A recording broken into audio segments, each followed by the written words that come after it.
When the trade in people ended, a new hunger began.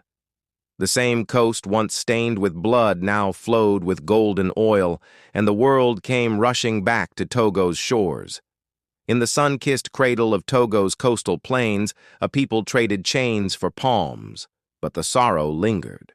In the 1800s, after the brutal grip of the transatlantic slave trade began to loosen, a profound transformation swept across the coast of what we now know as Togo. This region, once a notorious epicenter of human suffering known as the Slave Coast, found itself at the dawn of a new economic era. The driving force behind this change wasn't just a moral awakening, but a powerful economic one.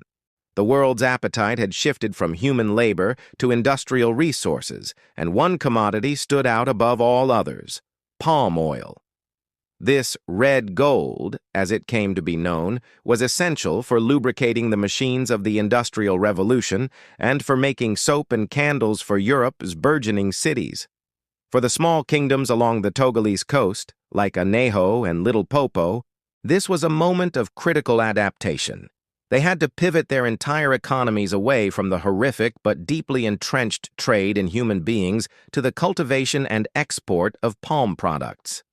Each harvest, in a way, was a small victory snatched from the jaws of economic despair. A fragile attempt to build a new future on land still haunted by the ghosts of the enslaved.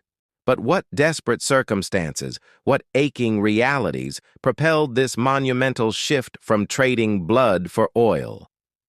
The transition wasn't clean or simple. For the coastal communities, the descendants of those who had participated in, profited from, and suffered under the slave trade, this was a time of immense uncertainty. They were bound by ties of blood and necessity, tilling the soil under a merciless sun, their backs bent, their spirits heavy with the weight of history. The British abolition of the slave trade in 1807 was a major catalyst, forcing local leaders and merchants to seek alternative sources of wealth. They found it in the abundant palm groves that dotted the landscape. This new trade, often termed legitimate commerce by the Europeans who promoted it, was meant to replace the illegitimate trade in people. But legitimacy didn't necessarily mean fairness or freedom from exploitation. The demand for palm oil created new forms of labor dependency and social stratification. The Kingdom of Anejo, for example, rose to prominence as a major hub for palm exports. Its rise was fueled by the relentless work of local people, their hearts pounding with the dual fears of famine if they failed and new forms of exploitation if they succeeded. Yet they were driven by the fragile dream that this new commerce could be their path to rebuilding, to stability.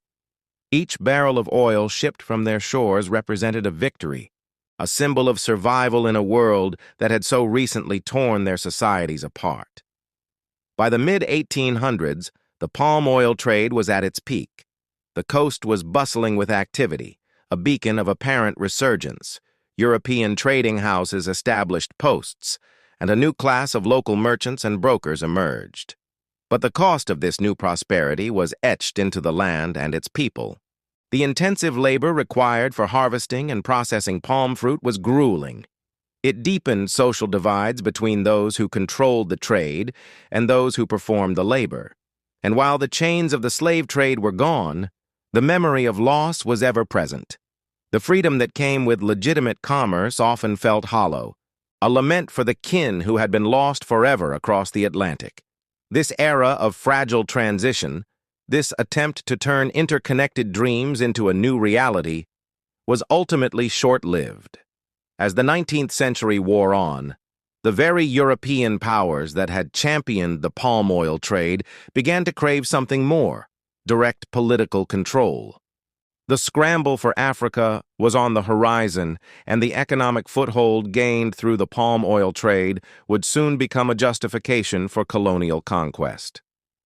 The thriving trade withered under the storms of colonialism, and the dream of self-determined prosperity was shattered.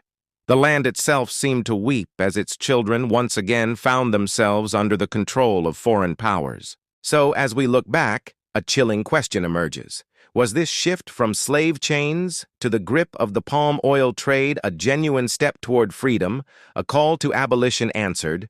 Or do buried chronicles and hidden histories suggest a more complex story, perhaps one of European plots that simply replaced one form of exploitation with another, prolonging the agony under a different guise? From the horrors of the slave trade to the heartbreaking toil of the palm groves, the soul of Togo's trade history endures. But the full story, the complete veil over this pivotal shift, remains partially drawn, a silent cry of lost blood and fallen dreams. In Togo's palm-stained coasts, what untold heartaches and hidden histories still guard the oil? Share your reflections in the comments below. Thanks for watching, and if you found this journey into the past meaningful, please like this video and subscribe for more stories that history often forgets.